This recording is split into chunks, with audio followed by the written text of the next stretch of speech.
भूर्भुवः स्वाहा तत्सवितुर्वरेण्यं भर्गो देवस्य धीमहि धियो यो नः प्रचोदयात्।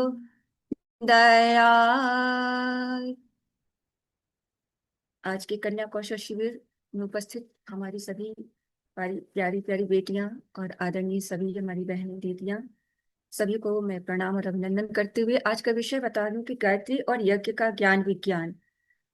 तो गायत्री तो इतनी आदि शक्ति है और पूरे ब्रह्मांड की पूरी शक्ति, मतलब संसार में हम जो कुछ भी देख रहे हैं, जड़ या चेतन, सब गायत्री है। कहीं कोई चीज अछूता नहीं रह गया है गायत्री से। तो इतना विशद चीज का वर्णन तो हमारी वाणी में उतनी शक्ति नहीं है कि उसका वर्णन हम कर सकें। फिर भी एक छोटी सी व्याख्या के द्वारा आज हम गायत्री का ज्ञान और यज्ञ का ज्ञान विज्ञान दोनों चीज बताने की कोशिश करेंगे। और गायत्री क्या है इन सब के बारे में प्रकाश डालेंगे कि दोनों का एकदम हमारे भारतीय संस्कृति की ये रीढ़ है।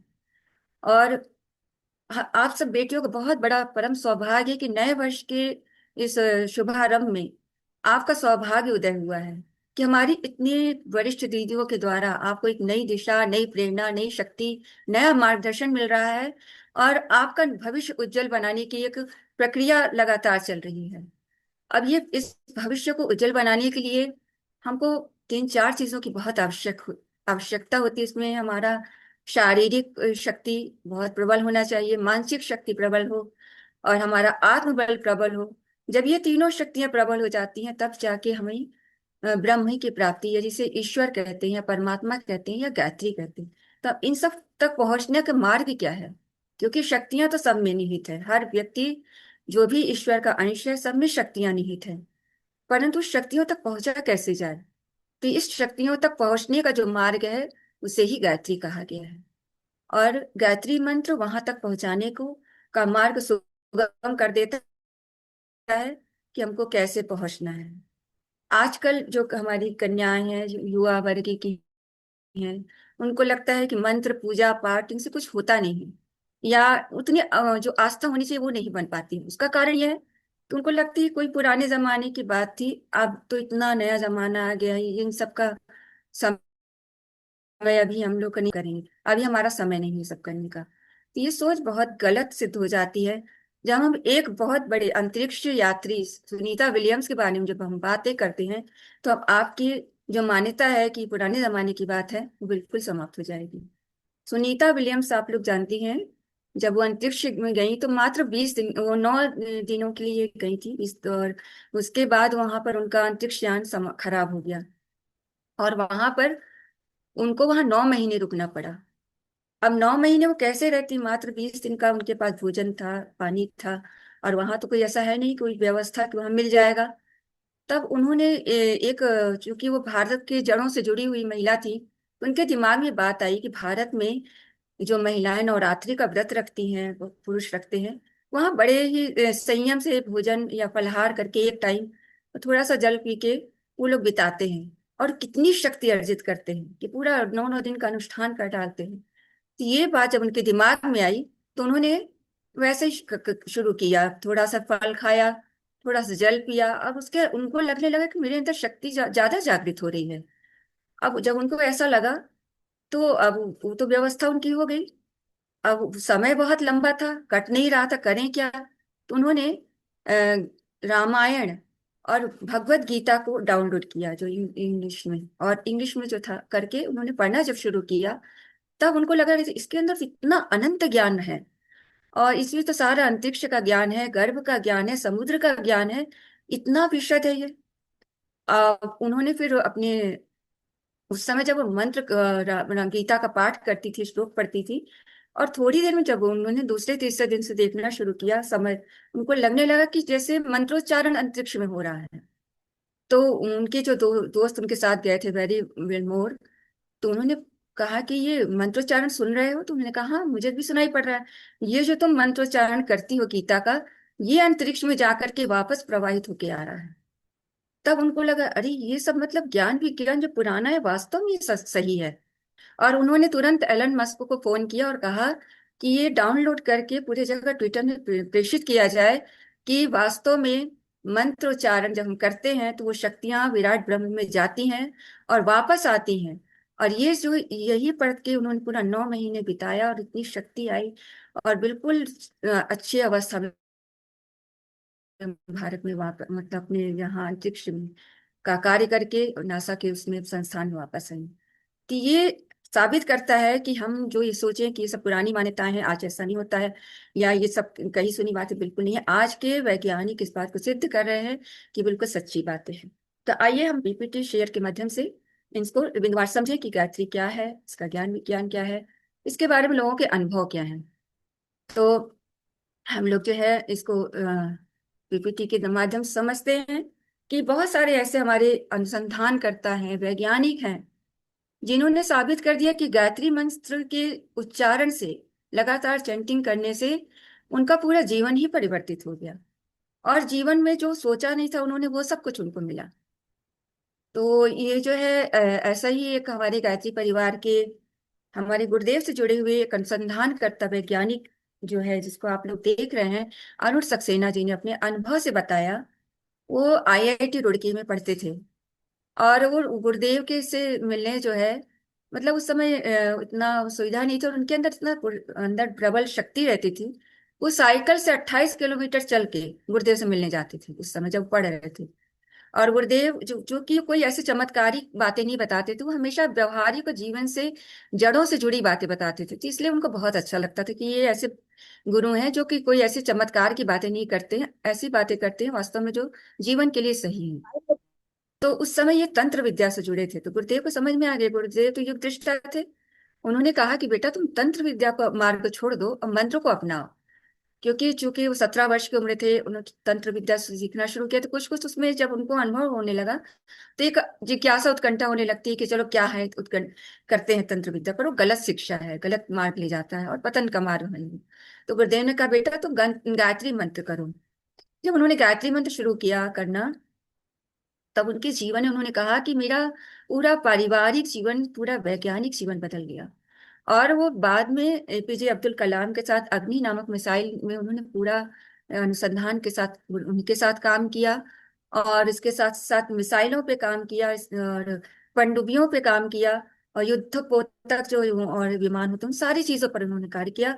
और उन्होंने उसका पूरा श्रेय गायत्री मंत्र को दिया। किसके पहले मेरे अंदर वो नहीं थी, प्रबुद्ध शक्तियां नहीं थी, मेरा बौद्धिक क्षमता वो नहीं था, जो उनके मंत्र के से जुड़ने के बाद, लगातार मंत्र करने के बाद हुआ। तो ये इतने बड़े वैज्ञानिक का कथन है जो बताता है कि गायत्री मंत्र कोई साधारण मंत्र नहीं है। आइए हम आगे के से देखते हैं, गायत्री एवं यज्ञ का ज्ञान विज्ञान क्या कहता है। तो गायत्री का विज्ञान ये कहता है कि हमारे देव संस्कृत के जो निर्माता हैं वो कौन है, यज्ञ पिता और गायत्री माता। ये हमारी जो है संस्कृति की रीढ़ है। तो क्या है ऐसी कृति जो देवों के दिव्य संस्कारों को जन्म दे, उसको देव संस्कृति कहते हैं। तो हमारे अंदर जो दिव्यता के गुण लाते हैं, जो हमारे अंदर वो पवित्रता के गुण लाते हैं, ऐसी कृति का नाम दिव्यता है और इसे ही देव संस्कृति कहते हैं। तो इसके माता पिता कौन है, गायत्री जो है इनकी माता है और यज्ञ इनके पिता है। तो जब तक ये नहीं है तो ये जीवन सुधर नहीं सकता। और आज हमारी जो समस्या ये है कि हमारी भावनाएं जो है दूषित हो चुकी है, वातावरण बिल्कुल दूषित हो चुका है। हम अचिंत चिंतन कर रहे हैं, मतलब जो नहीं सोचना चाहिए सोच रहे हैं, जो नहीं खाना चाहिए खा रहे हैं, जो नहीं बोलना चाहिए बोल रहे हैं। तो क्यों ऐसा हो रहा है? क्योंकि हमें सही गलत की पहचान करने की जो ताकत होनी चाहिए वो नहीं है। तो सही सोच के लिए कौन है? सही सोच के लिए एक ही चीज है, सद्बुद्धि। और उसकी माता कौन है, उसकी देवी कौन है? उनकी देवी है गायत्री। तो ये और सही कर्म करने के लिए कौन है? सही, यदि हमारे पास बुद्धि आ गई तो यदि वो बुद्धि कर्म में नहीं परिवर्तित हुई तो बुद्धि का कोई काम नहीं। तो सही कर्म के लिए जो देवता है वो है यज्ञ भगवान। तो हमें सही सोच के आज सद्बुद्धि के देवी पहले गायत्री के बारे में हम लोग ध्यान से देखते हैं कि हम गायत्री का ज्ञान विज्ञान और आगे क्या है उसको आइए हम लोग देखना चाहेंगे। गायत्री का जो है सबसे पहले अगर हम आप बच्चों से पूछें कि जीवन को सुखी बनाने का आवश्यक तत्व क्या है, तो आप सभी बोलेंगे कि कोई कहेगा रोटी कपड़ा मकान, इसके बिना हमारा जीवन नहीं चलेगा। कोई कहेगा हवा पानी और भोजन। इस तरह से ये आवश्यक तत्व मानते हैं। तो क्या जिसके पास वो है, ये सारी चीजें हैं, तो क्या है वो खुश है वो? तो आप देख रहे हैं दुनिया में वास्तव में इनके पास ये सारी चीजें हैं और भी सुख के समान है, भौतिक बहुत सारी सुविधाएं हैं, फिर भी वो सुखी नहीं है। कारण क्या है? मतलब यही हुआ कि भौतिकता सुख की परिभाषा नहीं है। तो कुछ तो और चाहिए जिससे हमको सुख मिले, जिसको हमको आनंद मिले, जिससे हमको खुशी मिले। तो वो क्या चीज है? तो वो ये है कि हम जो है विवेक नहीं कर पा रहे हैं कि हमको किस चीज से खुशी मिलेगी, किस चीज से आनंद मिलेगा। तो इसके लिए हम अपनी बहुत बुद्धि लगाते हैं। तो बुद्धि तो सबके पास होती है। बुद्धि अगर हम कहें तो बुद्धि चोर के पास भी होती है, आतंकवादी के पास भी होती है। और इतनी बुद्धि होती है कि पता नहीं क्या क्या वो कर डालते हैं, लोगों को उसको पता लगाने में पूरा दिन रात ही करना पड़ता है। तो ऐसी बुद्धि तो हमारे लिए जीवन का पतन का कारण हो जाएगा। ऐसी बुद्धि की हमको आवश्यकता नहीं है। हमें एक ऐसी बुद्धि की आवश्यकता है जो सद्बुद्धि, मतलब हमको सही गलत का निर्णय का बता सके, जो हमको बता सके कि क्या किसमें हानि है किसमें लाभ है। तो ये है बुद्धि और सद्बुद्धि में अंतर। तो इसका अंतर जब हम जान जाएंगे विवेक के द्वारा और कर पाएंगे, तभी हमारे अंदर हमारे जीवन में कुछ परिष्कार हो पाएगा और कुछ हम कर पाएंगे। तो आइए हम समझें कि सद्बुद्धि की देवी यदि गायत्री हैं तो वो क्या है और वो उनके लिए क्या कहा गया है। इसके लिए कहा गया है कि गायत्री वेद जननी, गायत्री लोक पावनी, ना गायत्री समम मंत्र इत विज्ञान उचिते। तो विज्ञान यही बोलता है, जो शास्त्र है पुराण है वो ये बोलते हैं कि वेदों की माता माता गायत्री है। मतलब जो हमारे चार वेद हैं, इस चारों वेदों की माता कौन है? गायत्री माता है। और ये पूरे संसार को, किसी एक को नहीं, पूरे संसार को पवित्र करने की क्षमता इनके अंदर है। और इनके समान कोई मंत्र नहीं है। ऐसा हम लोग अपने मन से नहीं कह रहे हैं, ये शास्त्रों में प्रमाणित है। अब पूरे चीजों की जब उत्पन्न करता जब माता गायत्री है, तो फिर हम कैसे कह सकते हैं कि इसको कोई और नहीं कर सकता, ये कर सकते हो? इसके सारे लोग जब उसी के अंदर हैं, तो अलग से तो कोई सृष्टि ही नहीं है। तो ये बात बेईमानी हो जाती है जो हम ये कहते हैं कि गायत्री मंत्र का अधिकार किसी एक कोई विशेष लोग को है। और दूसरा ये कहते हैं कि गयान प्राणान त्रयते इति गायत्री। गयान मतलब होता है ये शरीर, और प्राणान माने रक्षा करना। प्राणों की प्राणान मतलब जीवनी शक्ति, जो इस शरीर की जीवनी शक्ति की रक्षा करता है, वही गायत्री है। तो जीवनी शक्ति क्या है? आपको लगता होगा क्या हम जीवित नहीं है? तो प्राणी, हर प्राणी जीवित है, परंतु वो जो जो जीवनी शक्ति, जो उत्साह उमंग जो होता है, वो सब में नहीं होता। आप देखते होंगे कि कोई लोग बड़े उमंग से कार्य करते, बड़े उत्साह से कार्य करते हैं, पर कई लोग अपना जीवन, मनुष्य का जीवन पाकर भी एकदम उदास और अनमने से अपना जीवन आलस्य प्रमाण में बिता देते हैं। इसका मतलब यह है कि उनके अंदर जीवनी शक्ति नहीं है। और ये जीवनी शक्ति कहाँ से मिलेगी? यदि वो गायत्री का मंत्र करते, गायत्री से जुड़ते, तो उनके अंदर भी प्राणों की वृद्धि होती, प्राणों का उन्नयन होता, प्राण शक्ति बिल्कुल जीवंत हो जाती और उतने ही उत्साह उमंग से कार्य करता। तो यही इसीलिए कहा गया है कि गायन प्राणान त्रायते इति गायत्री। अब हम लोग देखें कि गायत्री का मंत्र क्या है। ये मंत्र एक सार्वभौमिक मंत्र है और पूरे लोग इसको सर्वजनीन मंत्र है, मतलब सभी लोग इसको उच्चारण कर सकते हैं। सभी के लिए ये समान भाव से ये भगवान के द्वारा बनाया गया है। इस मंत्र का उच्चारण हम लोग करेंगे। इस मंत्र है ओम भूर्भुवः स्वः तत्सवितुर्वरेण्यं भर्गो देवस्य धीमहि धियो यो नः प्रचोदयात्। तो ओम जो है वो ईश्वर की शक्ति, ईश्वर का नाम ही है ओम। और जो ऐसी शक्ति जो पूरे पृथ्वी लोक में, आकाश में, स्वर्ग लोक में व्याप्त है, तत् मतलब इस तत् वो ऐसी वो परमात्मा, यहाँ किसी का नाम नहीं लिया गया है। आप कोई भी मंत्र बोलते हैं तो उसमें किसी न किसी ईश्वर का, किसी देवता का नाम होता है। परंतु ये मंत्र ऐसा है जो किसी भी धर्म को, किसी भी संप्रदाय को जोड़ के इसमें नहीं लिखा गया। इसमें कोई वर्गीकरण नहीं है, ये सबके लिए समान है। इसलिए परमात्मा की बात करता है कि तत्, तत् मीन्स वह परमात्मा, सवितुर मतलब जिसने प्रसव किया है। जैसे जो प्रसव शब्द होता है जिसमें जिससे माताएं करती हैं और बहुत उनको कष्ट होता है, उतने ही कष्ट से इस सृष्टि का जो है उत्पादन हुआ है। यही कारण है कि अगर हम सृष्टि में प्रकृति का थोड़ा भी कुछ गड़बड़ करते हैं तो प्रकृति अपना संतुलन बनाने के लिए वो जो है कुछ न कुछ अपना वो कर ही बैलेंस बना ही लेती है। तो ये सब सभी तो मतलब वो बड़े ही कष्ट से इस सृष्टि को उन्होंने बनाया है, रचा है। तो यही कारण है कि हम बिल्कुल हमको अधिकार नहीं है कि हम इस सृष्टि के पौधे हैं, पेड़ है, पर्यावरण है, उसका हम नाश करें। तो वरेण्यम, उस जो कि ऐसी है श्रेष्ठ को ही धारण करती है। तो इसका जो है पूरा मंत्र ये है कि उस प्राण स्वरूप कौन कौन उस वो परमात्मा जो कैसा है, प्राण का स्वरूप है, जो हमारे अंदर जीवनी शक्ति देता है, दुखों का नाशक है, सुख का स्वरूप है, जो सुख देने वाला है, श्रेष्ठ है, मतलब उससे ज्यादा श्रेष्ठ दुनिया में कुछ भी नहीं है। तेजस्वी है, मतलब उसकी तेजस्विता इतनी है, सूर्य की तरह तेजस्वी, जितना सूर्य में तेज है उतना ही उसके सविता देवता में तेज, उसकी किरणों में तेज है। पाप नाशक, हमारे अंदर के पाप ताप को जो नाश कर देता है। और देव देव स्वरूप है, जो दिव्य स्वरूप है, मतलब देवताओं के सारे गुण उसमें अंदर उसके अंदर व्याप्त हैं। ऐसे परमात्मा को हम अपनी अंतरात्मा में धारण करें। कहाँ धारण करना है? अपने अंदर। अंदर भी सारे गुणों को धारण करें। और जब हम धारण कर लेंगे तो वह परमात्मा से, ये परमात्मा हमारी बुद्धि को अब सन्मार्ग में प्रेरित करे। मतलब हमारी बुद्धि को आपको ले चलना है, जबरदस्ती ले चलना है। क्योंकि हमारी बुद्धि कभी कहीं वो जो है मोबाइल में चली जाती है, तो कभी पढ़ाई में मन नहीं लगता, कहीं मॉल में चली जाती है, पता नहीं कहाँ कहाँ भटकती रहती है, शिक्षा को छोड़ करके सब जगह भटक आती है। तो ये परमात्मा, हम सब विद्यार्थी हैं या हम कहीं और वैज्ञानिक है या हम कुछ भी कर रहे हैं, हमारी बुद्धि भटकती है। आप इस बुद्धि को जो बहुत ढीठ हो गई है, नहीं मानती है, उसको आप जबरदस्ती घसीट करके सन्मार्ग की ओर ले चलिए, ऐसी प्रार्थना करते हैं। तो ये हमारा सद्बुद्धि की प्रार्थना है, जो बिल्कुल बिल्कुल हर व्यक्ति चाहता है कि उसके अंदर सद्बुद्धि आए। अब ये मंत्र में क्या है? 24 अक्षर हैं। भू ओम भूर्भुवः स्वः, ये व्याहृतियां हैं। उसके बाद जो अक्षर हैं वो 24 अक्षर गायत्री के मंत्र कहलाते हैं, 24 अक्षर कहलाते हैं।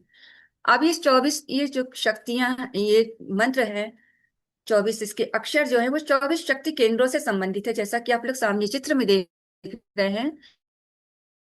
और ये जैसे हम मंत्र बोलते हैं, तो जब मंत्र बोलते हैं तो हम कई चीजों का उपयोग करते हैं। कंठ से बोलते हैं, तालु से बोलते हैं, मूर्धा का और जीभ का प्रयोग करते हैं।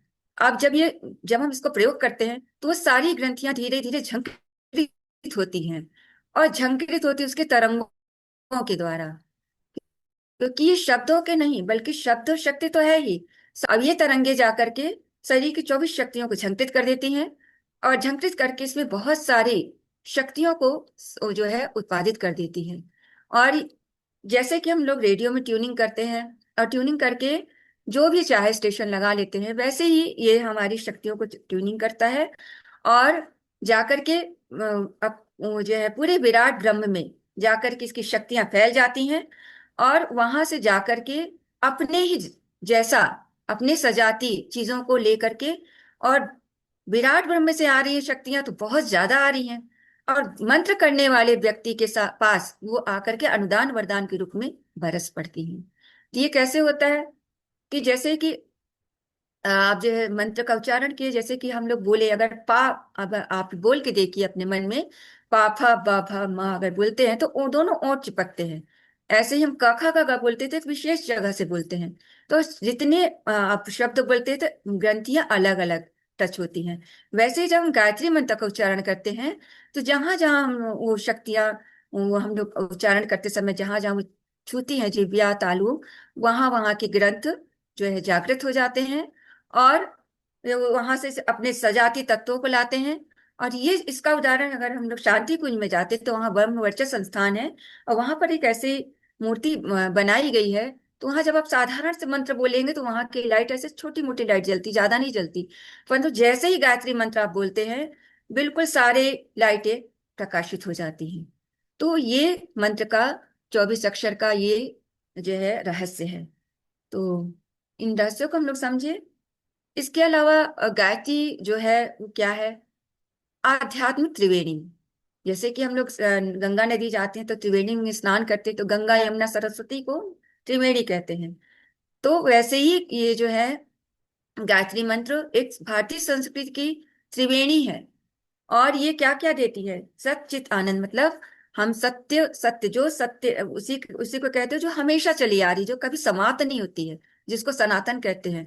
और जब सत्य क्रियाशील होता है तब जाकर के वो आनंद की प्राप्ति करता है।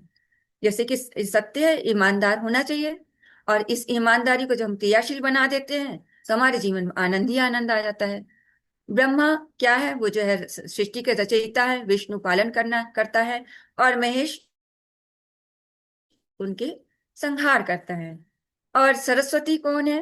सरस्वती जो है हमें हमारा ज्ञान दूर करती हैं, लक्ष्मी हमको धन देती हैं, और काली हमारी हमारी शक्ति का संवर्धन करती हैं। तो इसी तरह सत्वगुण, रजोगुण है, तमोगुण है। धरती, आकाश, पाताल, ये सारी चीजें जो है गायत्री में समाहित हैं। और ये और गंग, मतलब जब गायत्री का मंत्र हम करते हैं तो इसके साथ ही साथ सरस्वती का भी उद्घाटन हो जाता है। मतलब ये तीनों शक्तियां, जो अज्ञान है, अशक्ति है, और जो है हमारा अभाव है, ये गायत्री के प्रयोग के द्वारा, गायत्री मंत्र का जब हम करते हैं उच्चारण, ये सारी चीजें हमें प्राप्त हो जाती है। ये सारे अभाव दूर हो जाते हैं, अशक्ति दूर हो जाती है, और अज्ञान दूर हो जाता है। तो ये आध्यात्मिक त्रिवेणी बताती है। अब ये कहा जाता है कि गायत्री महाविद्या है। अब महाविद्या क्यों है? तो हर विद्या को तो हम विद्या ही बोलते हैं, ये महाविद्या है। क्यों कहा गया ऐसे? क्योंकि ये अनेक विद्याओं का समुच्चय है। अब हम जो विद्या पढ़ते हैं, फिजिक्स पढ़ते हैं, केमिस्ट्री पढ़ते हैं, ये ऐसी विद्या है जो आपको बाहर का ज्ञान कराती है। परंतु गायत्री ऐसी विद्या है जो आपको भौतिक का भी सुख देती है, और अंतर अंतर ज्ञान भी, अंतर जगत की भी शिक्षा देता है। अब हाँ आप ये पूछेंगे अंतर जगत की शिक्षा क्या होती है? ऐसा क्या है इस विद्या में? तो हमारे अंदर ही सारी शक्तियां मौजूद हैं। और वो शक्तियां क्या हैं? जिसको शक्तियां तो हैं परंतु पहचान नहीं पाते। क्योंकि जैसे कि एक अग्नि जलती है, जब ज्यादा देर जलती है तो उसमें राख जम जाती है। और जब राख जम जाती है तो हम उस जलते हुए अग्नि का हमको वो दिखाई नहीं देता कि इतनी ज्यादा अग्नि प्रज्वलित हो रही है। जब हम वो राख हटाते हैं तब पता चलता है कि ये अग्नि तो बहुत तेज प्रज्वलित हो रही है। तो वैसे ही हमारे अंदर सारी शक्तियां विद्यमान है। परंतु जब हम गायत्री का उच्चारण करना शुरू करते हैं तो वो सारा जो राख है वो धीरे धीरे धीरे धीरे समाप्त होने लगता है, और सारी शक्तियों से हमारा परिचय होने लगता है। तो हमारे अंदर जितनी शक्तियां हैं, दया है, प्रेम है, ममता है, सहृदयता है, सत्प्रवृत्तियां हैं, वो सारी विद्याएं हमें दिखने लगती हैं। तो ये अंतर ज्ञान की ओर ले जाती है, जो कि हम नहीं जानते हैं कि हमारे अंदर ये सारी शक्तियां हैं। और बाहर हम भटकते रहते हैं, भौतिक चीजों को इकट्ठा करते रहते हैं, और उससे सुख नहीं मिलता। और विद्या वह है जो जितनी खर्च की जाए उतनी ही बढ़ती है, ये विद्या का गुण है। और सारे धन तो खर्च करने पर समाप्त हो जाते हैं, परंतु विद्या जिसको आप देते हैं तो हमारा ज्ञान बढ़ता ही जाता है, कम नहीं होता। और अब गायत्री मंत्र अगर ऐसी विद्या है जिसको अगर हमको देने से बढ़ती है तो हम सबको सिखाएं कि देखो भाई, ये गायत्री मंत्र जो करेगा उसके अंदर शारीरिक, मानसिक, आत्मिक बल भी आएगा, और अपनी शक्तियों को पहचानने की शक्ति आएगी। इसलिए आप सभी लोग इस मंत्र को करिए। जिसके भी आपका संपर्क होता है उसे आप जरूर बताइए कि गायत्री मंत्र इतना करेंगे उतनी ज्यादा आपके अंदर आपका होगा, वार्षिक प्रवृत्तियों का अंत होगा। जो सारी दुर्वृत्ति है उसका नाश होगा। गायत्री मंत्र क्या है? विद्या है। मंत्र मतलब क्या होता है? मंत्रणा, मनन करना किसी चीज का। तो मन से क्या होता है? विचार बनता है, और विचार जो आता है उसी से हम कार्य करते हैं। परंतु विचार हमारे बहुत गड़बड़ होते हैं। अब उन गड़बड़ विचारों को निकालना है तो क्या करें? अब हमको पता चल गया कि हमको गायत्री मंत्र है। जैसे कि गंदा कपड़ा डालो और थोड़ी देर उसको रखने के बाद सारा मैल निकल जाता है, तो वैसे ही गायत्री मंत्र जब हम करते हैं तो हमारे अंदर वो ऐसा प्रक्रिया शुरू हो जाती है कि सारी शरीर के जो कितने जन्मों की मलिनताएं हैं, वो सारी मलिनताएं समाप्त होने लगती हैं, और हम बिल्कुल शुद्ध और निर्मल होने लगते हैं। और ये मंत्र कैसा मंत्र है? ये सद्बुद्धि का मंत्र है, और इसमें श्रेष्ठ निर्मल बुद्धि की कामना की गई है। पर मंत्र तो बहुत सारे हैं जिसमें बुद्धि की कामना की गई है, परंतु इसमें ये ऐसा मंत्र है जो सार्वभौमिक है। इसमें जो है किसी किसी विशेष व्यक्ति की, किसी विशेष धर्म से नहीं जोड़ा गया है। इसलिए सद्बुद्धि का मंत्र है, और इस मंत्र के अर्थ से ज्यादा इसके तरंगे काम करती हैं। और ये तरंगे हम लोग जब आगे बढ़ेंगे तब देखेंगे देखेंगे कितनी इसके तरंगे तेज होती हैं और किस तरह से ये काम करती हैं। तो ये अदृश्य ग्रंथियों को झंकृत करती हैं और शक्ति का भंडार इसमें जागृत हो जाता है ये जब 24 ग्रंथियों में जाकर पड़ती हैं। तो जैसे हम लोग आप लोग देखते होंगे कि कॉलेरी एरिया में जो लोग रहते हैं वहां जब कोयला को ब्लास्ट किया जाता है, ब्लास्टिंग की जाती है, तो देखते होंगे बहुत दूर दूर, जब 10 किलोमीटर दूर में भी अगर घर बने हैं तो वहां की खिड़कियां कांच के सब हिलने लगते हैं, झंझनाने लगते हैं, कि उसका वाइब्रेशन इतना तेज है। तो ये गायत्री मंत्र का भी वाइब्रेशन ऐसा है कि हमारी शक्ति के अंदर की शक्तियों की ग्रंथियों को झंकृत करता है, और बिल्कुल वैसी शक्तियां जाकर के ब्रह्मांड में व्याप्त हो जाता है, और ब्रह्मांड की शक्तियों को बिल्कुल झंकृत करके वहां से जाकर के वैसी शक्तियां का भंडार लाकर हमारे सामने प्रस्तुत कर देता है। तो ये है गायत्री मंत्र विद्या। अब हम सब जैसे जानते हैं कि हमारे सामने ऐसी बच्चियां हैं जो पढ़ती लिखती हैं, हो सकता है उनको माला जपने का उतना समय ना मिले, तो उनके लिए तो सबसे ज्यादा महत्वपूर्ण, सबसे ज्यादा फलदायी गायत्री महामंत्र लेखन है, क्योंकि इसके लिए बहुत ज्यादा नियम और अनुशासन नहीं है। और इस मंत्र लेखन का कार्य जो करता है, और हम लोग अपने अनुभवों में अपने जीवन में देखा कि इतना ज्यादा लोगों का जीवन पूरा परिवर्तित हो गया मंत्र लेखन करने से। तो कहते हैं कि हवन से मंत्र प्राण आते हैं। जब से मंत्र जागृत होता है और लिखने से मंत्र की शक्ति आत्मा में प्रकाशित हो जाती है। मतलब जब आत्मा में शक्ति प्रकाशित हो गई, तो अब हम जितना भी लिखते जाएंगे, अगर हम स्टूडेंट हैं तो अगर आप लिख के देखिए कि आप जो पहले पढ़ते थे याद नहीं होता था, भूल जाता था, जब आप गायत्री मंत्र लेखन शुरू करते हैं तो उसमें क्या होता है कि हम लिखते समय हमारी आंख उसी में रहती है, हमारा मन वहीं लगा रहता है, हमारा विचार वहीं लगा रहता है, और मंत्र के अर्थ का यदि हम ध्यान करते हुए लिखते हैं तो वो मंत्र बहुत ज्यादा प्रभावशाली हो जाता है।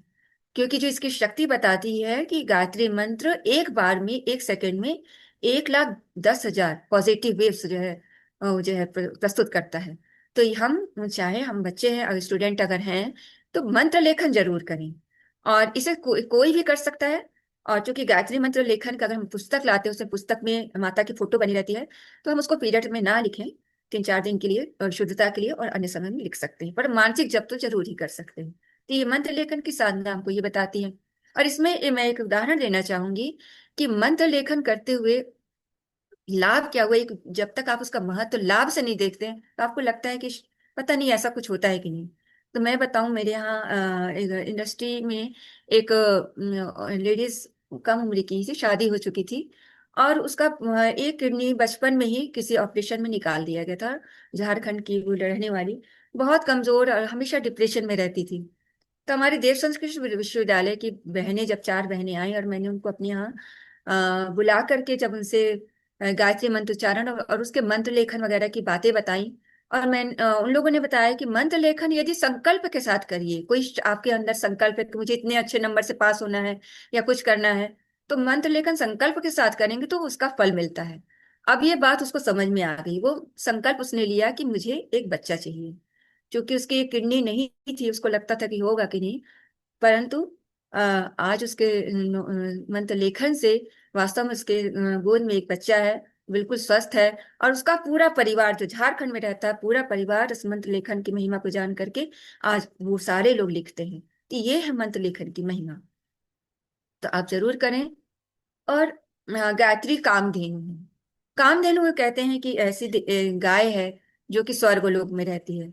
तो हम तो नहीं पता कि स्वर्गलोक में उस समय देवता लोगों के पास रहती है कि नहीं, परंतु वास्तव में गायत्री वो एक ऐसी माता है जिसके पास रहने से सभी कष्टों का निवारण हो जाता है। मंत्र उच्चारण करने से वो भूलोक की देवी है। तो गायत्री जो है, इसलिए उनके पास अगर आप बैठते हैं तो जो मांगते हैं वो उससे अच्छा, बल्कि गायत्री से जो आपके अंदर सही और गलत का निर्णय का जो जो क्षमता आ जाती है, तो आप वही मांगते हैं जो आपके लिए श्रेष्ठ होता है। तो ये सभी कष्टों का निवारण कर देती है, भूलोक की और देवी है।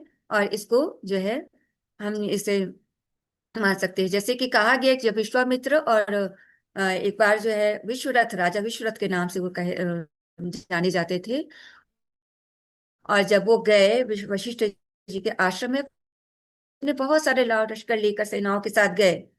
और वहां पर उन्होंने वशिष्ठ जी ने कहा कि आप सब लोग भोजन करके जाइए। परंतु विश्वरथ जी को लगा, राजा विश्वरथ को, कि ये भोजन कैसे कराएंगे, तो छोटे से आश्रम में रहते हैं। परंतु उन्होंने सबको भोजन कराया। तो उनको लगा कि भोजन कहाँ से उपलब्ध हो गया। तो वशिष्ठ जी ने कहा कि ये भोजन मेरे पास कामधेनु गाय है, जो भी मांगिए तुरंत ये देती है। तो राजा विश्वनाथ को लगा कि ये साधु है, इनके पास रह के गाय क्या करेगी, ये मुझे ले जाना चाहिए। तो उन्होंने कहा मुझे गाय दे दीजिए। तो वशिष्ठ जी ने कहा नहीं, ये तो उन्हें मिलता है जो ब्रह्मर्षि होते हैं, और आप तो राजर्षि है, राजा है। तो वह वो बलपूर्वक ले जाने की जब कोशिश करने लगे तो नहीं गई वो कामधेनु गाय। जो कामधेनु गाय नहीं गई, तब उन्होंने कहा कि ब्रह्म बल इतना बड़ा बल होता है।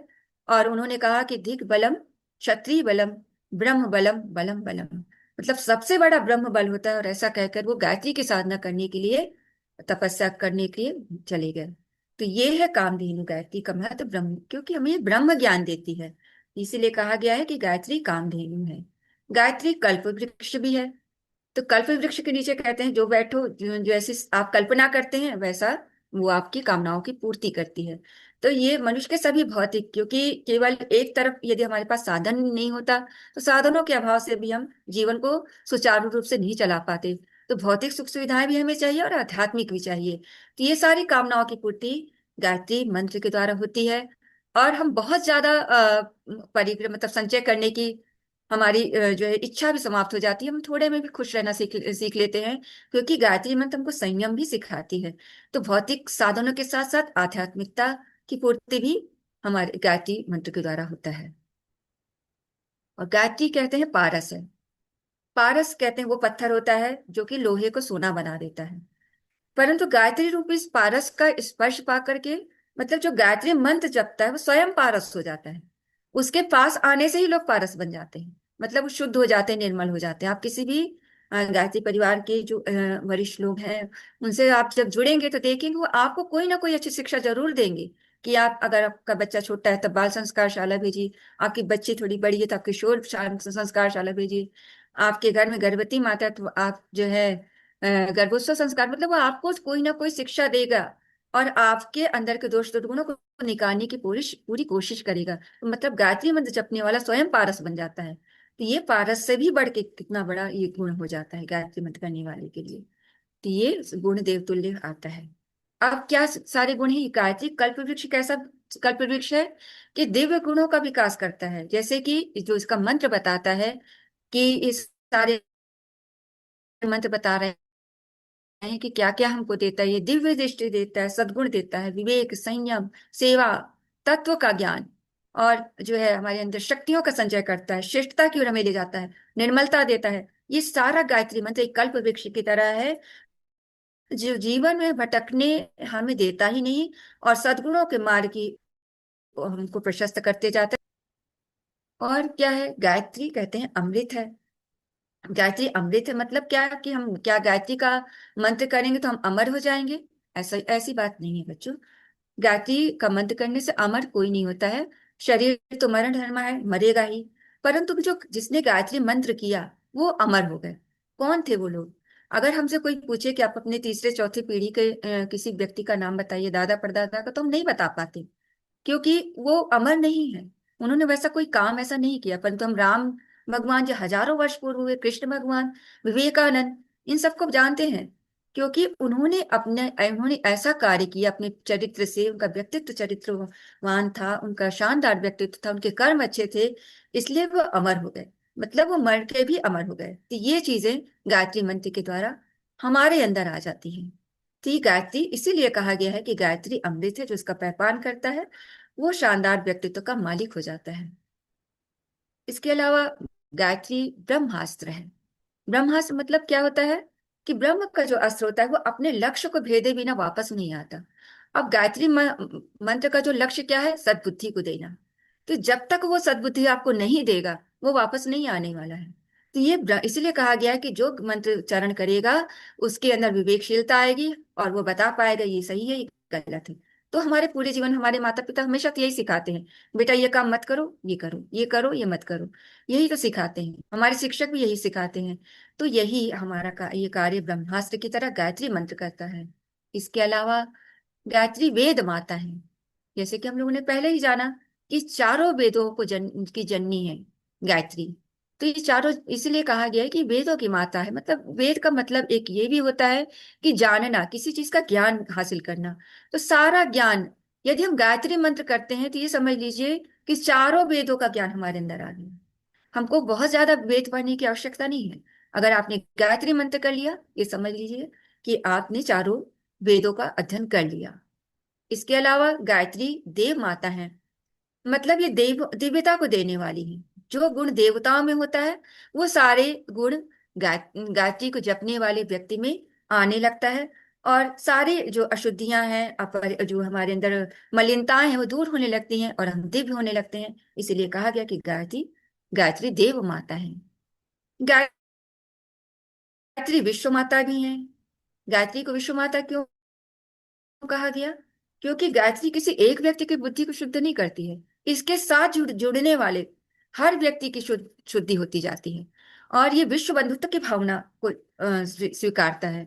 इसलिए हमारा गायत्री परिवार को अखिल विश्व गायत्री परिवार कहा गया। मतलब पूरा विश्व ही उसका परिवार। तो गायत्री का उद्देश्य है कि पूरे विश्व का कल्याण हो। तो इसीलिए उन्हें कहा गया कि गायत्री विश्व माता है। अब गायत्री महिमा का गान बहुत सारे लोगों ने किया। हमारे महापुरुषों ने किया। महात्मा गांधी ने कहा कि गायत्री मंत्र का जो निरंतर जप करता है, ये रोगियों को बिल्कुल आत्मा की उन्नति के लिए बहुत उपयोगी है। और गायत्री मंत्र के स्थिर चित्त और शांत हृदय से किया हुआ जप आपत्ति काल में संकटों को दूर करने का प्रभाव रखता है। इसके अलावा इसके लिए रविनाथ ठाकुर ने कहा कि भारतवर्ष को जगाने वाला मंत्र जो है वो इतना सरल है कि एक ही श्वास में इसका उच्चारण किया जा सकता है। और हुआ है क्या क्या चीज है? गायत्री मंत्र। इसे रविनाथ टैगोर ने कहा। इसके अलावा विवेकानंद ने कहा कि जिस पर परमात्मा प्रसन्न होते हैं, उसे सद्बुद्धि का गुण प्रदान करते हैं, और गायत्री सद्बुद्धि का मंत्र है। इसलिए उसे मंत्रों का मुकुटमणि कहा गया है। तो ये मंत्रों का मुकुटमणि है। और ऋषियों ने, जो युग दृष्टा ऋषि हैं, जिन्होंने विश्वामित्र ही गायत्री मंत्र के, ये रचयिता नहीं है, इन्होंने देखा है। मतलब विराट ब्रह्म में इनको गायत्री मंत्र के दर्शन हुए और उसके बाद में इसकी रचना उन्होंने की। तो इन्होंने कहा कि गायत्री के समान चारों वेदों में कोई मंत्र नहीं है। संपूर्ण वेद, यज्ञ, दान और तप गायत्री मंत्र की एक कला के समान है। मतलब ये एक कला है इसकी। और इतना विशद है गायत्री, इसका वर्णन करना हम लोगों की वाणी से बहुत परे की बातें हैं। ये सारी बातें ऋषि मुनियों की हैं। और हम लोग अब ये तो गायत्री का एक विज्ञान था। अब हम जब गायत्री माता का देखते हैं, जब मूर्ति देखते हैं, तो अब हमको लगता है कि तो गायत्री तो अभी विज्ञान थी, अभी माता कैसे हो गई? क्योंकि हमारी, जब हम माता के रूप में किसी का दर्शन करते हैं, तो एक ममत्व की प्रेरणा होती है। और माँ जो होती है, क्या होता है उसके अंदर सारे गुण। हम अगर उसकी गोद में लेट जाते हैं, बच्चा जब लेट जाता है, तो उसको कुछ बताने की जरूरत नहीं पड़ती कि मुझे क्या चाहिए। बस माँ सब अपने आप करते चली जाती। जब इतने ही प्रेम से जैसे अपनी माँ को पुकारते हैं, वैसे जब माँ को, अपनी गायत्री माँ को बुलाते हैं, और तो उसके अलावा कोई कष्ट संकट आपके जीवन में नहीं आता, जब वो इतना प्यार देती हैं और हमारे संकटों को सारे दूर कर देती हैं। कैसे होता है? हम जब जब या ध्यान करते हैं, तो हमारा ध्यान नहीं लगता, इधर उधर भागता है, क्योंकि हम शरीर रूप में स्थूल है। जब तक हमारे सामने कोई स्थूल मूर्ति नहीं होती है, तब तक हमारा ध्यान भटकता है। तो गायत्री माता की प्रतिमा इसीलिए गुरुदेव ने बनाई, और उनको 16 साल की युवती की तरह बनाए। जैसे कि आप लोग देख रहे हैं कि ये बताती हैं कि यदि कोई भी स्त्री, चाहे वो 16 साल की हो, नवयौवना हो, परंतु समय माता का रूप देखना चाहिए। एक मातृत्व की भावना हमारे अंदर जागृत होनी चाहिए कि सर्वे समय माता है। अब हम इनके रूप को देखें, चित्र को देखें, तो उनके हाथ में, एक हाथ में देख रहे हैं आपकी पुस्तक है। तो ये वेद है। वो बताते हैं, वेद बताते कि ये मनुष्य अपने जीवन के रहस्य और कर्तव्य को जानने के लिए ज्ञान का सहारा लेकर सद्बुद्धि को विकसित करे और स्वाध्याय करें। क्योंकि जो हमारे दिमाग को पोषित करने वाला क्या है? स्वाध्याय ही भोजन है दिमाग का। इसलिए स्वाध्याय जरूर करें। इसके अलावा कमंडल आप देख रहे हैं, ये सत्पात्रता की का हमको संदेश देता है कि अगर हमारा पात्र में छेद है, तो कितना भी अच्छी चीज डाले वो गिर जाएगा। मतलब हमारे अंदर यदि दोष है, तो हमारे अंदर कोई भी बुद्धि जो है विकसित नहीं हो पाएगी। हम अपने पात्रता को विकसित करें, अपने अंदर योग्यता को विकसित करें। हंस की सवारी माता की ये बताती है कि हम सही गलत का निर्णय ले सके, ये विवेकशीलता जागृत करने के लिए हंस की सवारी पर माता को दिखाया गया है। इसके अलावा माता का एक आभा मंडल है जो हम लोग देख रहे हैं कि जब हमारे अंदर सद्बुद्धि आ जाती है, सत्प्रेरणा आ जाती है, तो हमारा ऑरा कितना तेज हो जाता है। तो ये क्या होता है, सविता का तेज प्राण प्रकाश को धारण करे हुए हमारी माता है, जो प्रखर हमें बनाती, तेजस्वी बनाती, प्राणवान बनाती हैं। ये आभा मंडल हमारे अंदर उस समय विकसित होने लगता है जब हम माँ से जुड़ करके उनके बहुत अच्छे से ध्यान करते हुए, सूर्य की रश्मियों का ध्यान करते हुए माँ का जप करते हैं, ध्यान करते हैं। और और ये कहते हैं कि हे माँ, आप सद्बुद्धि दीजिए और सन्मार्ग की ओर हमें प्रेरित करिए। तो ये गायत्री मंत्र माता की प्रतिमा का लाभ है और उनका दर्शन है। अब हम देखें कि भाई गायत्री उपासना तो हम करें, पर क्यों करें? क्या उसमें कुछ लाभ भी होता है कि यूं ही मंत्र करते रहें? तो नहीं, ऐसी बात नहीं है। गायत्री उपासना के इतने लाभ हैं कि जिसका वर्णन करना जो है संभव भी नहीं है। परंतु कुछ चीजें आप देखिए कि उपासना के क्या लाभ है जो आपके शैक्षणिक जीवन में बहुत काम आएंगी। एक तो बुद्धि कुशाग्र होती है, आपका इंटेलेक्चुअल जो है क्षमता बढ़ जाती है, बौद्धिक क्षमता बढ़ जाती है। एकाग्रता का विकास होता है, क्योंकि मन की दौड़, जब गायत्री मंत्र करते हैं तो सबसे बड़ा जो फायदा होता है वो मन की दौड़ समाप्त हो जाती है। मन अब एक एकाग्र होना शुरू हो जाता है, क्योंकि अब हमको पता चलने लगा कि बाहर जितना कुछ है उससे ज्यादा कुछ तो हमारे अंदर है। तो हम क्यों ना उसका विकास करें, और हम फालतू चीजों में क्यों जाएं? जो हमारा एम है, जो हमारा लक्ष्य है, पढ़ाई लिखाई, हमारा कुछ कैरियर हमने कुछ सोच के रखा है, उसकी ओर क्यों ना बढ़े? तो ये हमारी क्षमता को बढ़ाता है और एकाग्रता का विकास करता है। अब सदगुणों में आश्चर्यजनक वृद्धि होती है, क्योंकि मन जो है दुर्गुणों से दूर भागता है और दुर्गुणों का निवारण होने लगता है। हमारी प्रवृत्ति संस्कार कुसंस्कारों में नहीं जाती है। जो गलत संस्कार हमारे पहले जीवन में आ चुकी थी, या प्रारब्धवश आ चुकी थी, या हमारे 84 लाख हमारी योनियों से होते हुए हमारा मानव का जन्म हुआ है, तो उसमें आ गई थी। तो अब ये जो गायत्री मंत्र का जो एक वो है संस्कार, वो सारी दुर्बुद्धि का नाश करने लगता है और साबुन की तरह हमारे मैल को धोने लगता है और हमें शुद्ध करने लगता है। इसके अलावा जीव का चटोरापन, क्योंकि कहते हैं कि जब तक आहार शुद्ध नहीं है तब तक आपका व्यवहार भी शुद्ध नहीं होता, क्योंकि मन जैसा खाए अन्न वैसा रहे मन, ये कहा गया है। तो मन को केंद्रित करने के लिए आपको भोजन पे बहुत ज्यादा कंट्रोल करने की जरूरत है कि वही भोजन करें जो आपके शरीर के लिए उपयोगी है, जो आपके मतलब अपने आवश्यकता से थोड़ा कम खाएं, जो ऋतुओं के अनुसार है वो खाएं, जो आपके शरीर के लिए लाभदायक है वही भोजन करें। और इसके अलावा दुर्व्यसनों से आपको दूर ले जाता है, क्योंकि दुर्व्यसन आपके पतन का कारण बनता है। वो आपको जब पता चल गया है कि हमको पतन की ओर नहीं जाना है, तो ऐसा कार्य ही आप नहीं करेंगे। और इसके अलावा कामेंद्रिय, जो कि आप जो कि युवा शक्ति हैं, आपके अंदर इतनी ज्यादा ऊर्जा रहती है। अब उस ऊर्जा को, वो जो जीवनी शक्ति है, उसका नियोजन करना है, तो कैसे करें? तो गायत्री मंत्र क्या करता है, जब आप उच्चारण करते हैं लगातार लगातार, तो उसमें जो एक जैसे हम लोग पंप चलाते हैं और पानी ऊपर की ओर जाता है, कितना भी ऊंची टंकी हो, अगर यदि हम पंप चलाते हैं तो पानी ऊपर की ओर जाना शुरू हो जाता है। तो जब हम गायत्री मंत्र करते हैं तो हमारी जो ऊर्जा, जो जीवनी शक्ति है, वो ब्रेन की तरफ जाना शुरू हो जाती है। और जब वहां जाती है तो वो सारे शरीर में एक अच्छी ऊर्जा प्रस्तुत करती है। आपके अंदर योजना बनाने की, निर्णय लेने की क्षमता और आपको अच्छी बुद्धि की सोचने की क्षमता जागृत हो जाती है। आपका शरीर और बल इतना अच्छा, मतलब आप बहुत सुंदर और संयमित, और आपका रक्त वर्ण बढ़ जाता है। अब आप में एक तेज दिखाई देने लगता है, क्योंकि आपने उस जीवनी शक्ति को बचा करके अपने ब्रेन में दिया है। और जब वहां पहुंच गई शक्ति गायत्री मंत्र के द्वारा, तब अब आप देखिए कितने ज्यादा, जहां जाएंगे वहीं पर आपकी वाणी इतनी प्रखर हो जाएगी, जहां जाएंगे लोग कहेंगे अरे ये कौन है, इसके अंदर कितना तेज है। वो तो जो तेज है अब आपके अंदर चमकने लगेगा। तो ये फायदा होता है। और दिनचर्या में स्वच्छता आती है, क्योंकि अब हम सुव्यवस्थित रहना सीख लेते हैं। हमारे अंदर श्रम के प्रति जागृति आने लगती कि हमको अस्त व्यस्त नहीं रहना है। और जब तक हम श्रम नहीं करेंगे तब तक कुछ मिलने वाला भी नहीं है। तो हमारे अंदर श्रम के प्रति रुचि होने लगती है, क्योंकि यदि हम श्रम नहीं करते तभी हमारा जीवन अस्त व्यस्त रहता है, हम किसी के ऊपर निर्भर रहते हैं। जब हम स्वयं श्रम करते हैं तो हमारा जीवन बिल्कुल सुव्यवस्थित हो जाता है और अच्छा लगने लगता है।